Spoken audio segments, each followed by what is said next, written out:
देखिए, जो आने वाली ईद है, इसमें जो मार्च के एंड में प्रोबेबली 31 या 1 को होगी, 1 अप्रैल को हो सकती है। इसमें हमने सभी इमामों से अपील की है, जो धर्मगुरु हैं इनकी, सभी लोगों से अपील की गई है कि ज़्यादा से ज़्यादा लोग नमाज अपने जो आसपास की मस्जिदें हैं उसमें पढ़ें, और अगर ईदगाह में भी आने समय से आ जाएं, ईदगाह में आ जाएं। किसी भी सूरत हाल में रोड पर नमाज नहीं पढ़ी जाएगी।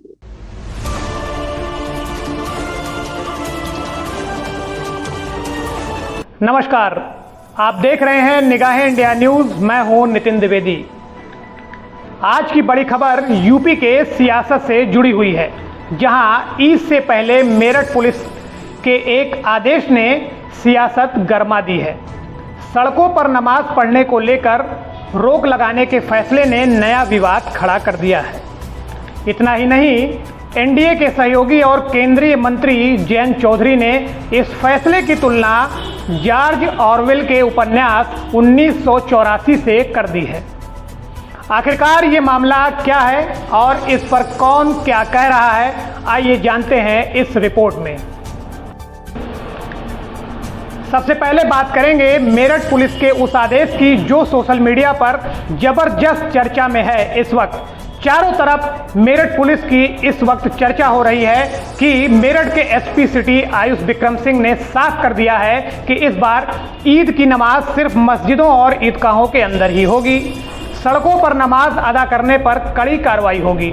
पुलिस का कहना है अगर कोई इस नियम का उल्लंघन करता है तो एफआईआर दर्ज होगी और पासपोर्ट लाइसेंस तक जब्त किए जा सकते हैं। तो आखिरकार ये फरमान कैसा है कि नमाज पढ़ने पर पासपोर्ट और लाइसेंस जब्त किए जाएंगे। फिलहाल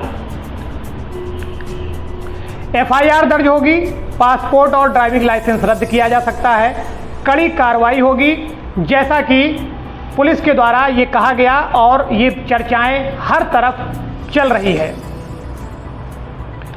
इस फैसले पर राजनीति शुरू हो गई है। केंद्रीय मंत्री जयंत चौधरी ने मेरठ पुलिस प्रशासन के इस फैसले की तुलना जॉर्ज ऑरवेल के प्रसिद्ध उपन्यास 1984 से की है।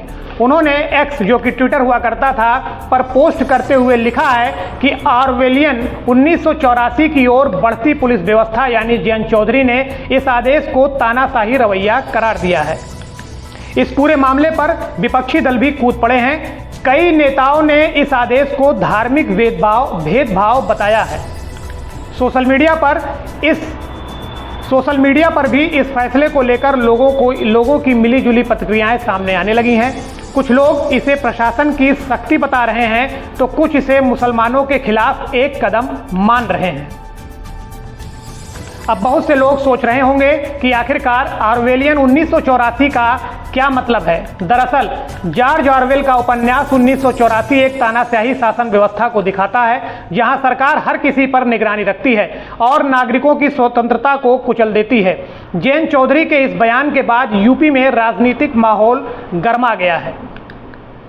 मेरठ के अलावा संभल में भी पुलिस प्रशासन ने यही आदेश दिए हैं। संभल के एसपी शीश चंद्र ने कहा है कि नमाज केवल मस्जिदों और ईदगाहों में ही पढ़ी जाएगी, सड़कों पर इसकी अनुमति नहीं होगी। यानी यूपी सरकार इस बार किसी भी हाल में सड़क पर धार्मिक गतिविधियों की अनुमति देने के मूड में नहीं है।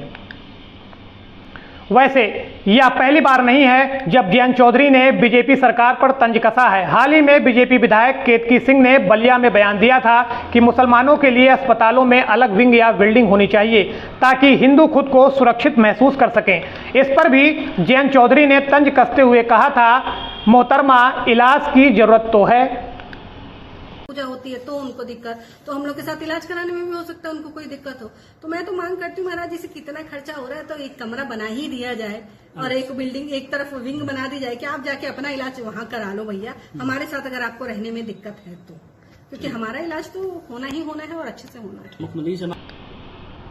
अब सवाल ये उठता है कि क्या यूपी सरकार का ये फैसला सही है? क्या धार्मिक आयोजनों को सार्वजनिक स्थानों पर प्रतिबंधित किया जाना चाहिए, या फिर जयंत चौधरी की बात में दम है तो ये फैसले लोकतंत्र की मूल भावना के खिलाफ हैं? आपकी इस पूरे मामले पर क्या राय है, हमें कमेंट बॉक्स में जरूर बताएं। लेकिन बड़ा सवाल अब ये उठता है कि आखिरकार सैकड़ों वर्षों से ईद की नमाज अदा होती थी, लोग जुमे की नमाज अदा करते थे और भाईचारे का माहौल हुआ करता है, लेकिन अब ये फैसले किस तरीके से आ रहे हैं? अभी कुछ दिन पहले संभल में जिस तरीके से सीओ साहब ने एक फैसला सुनाया, जिस पर सभी ने चर्चा करना शुरू कर दिया, उस पर काफ़ी विवाद हुआ, और अब ये कैसा अपने आप में नया फरमान जारी कर दिया गया है कि सड़क पर नमाज पढ़ने की बात तो की जा रही थी, लेकिन क्या कोई मुसलमान या मुस्लिम भाई जिसका घर है वो अपने घर की छत पर भी नमाज अदा नहीं कर सकता?